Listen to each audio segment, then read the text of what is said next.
Slovenija za svoje delovanje potrebuje denar, na primer za šole, gradnjo cest, za vojake, policiste in drugo.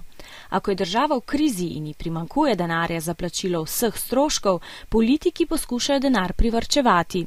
Takrat sprejmejo različne varčevalne ukrepe, s katerimi naj bi se v državno blagajno steklo več denarja. Zato med drugim predlagajo nov davek, davek na nepremičnine. Nepremičnine so vsa zemljišča, stavbe, ceste in druge stvari, ki se jih, kot že ime pove, ne da premakniti drugam. Tudi družina Zonta bi morala za svojo hišo plačati davek na nepremičnine. Strokovnjaki z geodetske uprave najprej ocenijo njeno vrednost. Presodijo, da je hiša vredna 150 000 evrov. Od tega zneska bi po novem zakonu morali plačati davek, ki bi znašal okoli 190 evrov.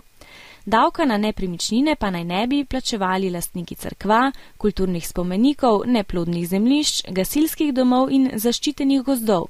Država pričakuje, da bo naslednje leto državna blagajna tako bogatejša za 183 milijonov evrov.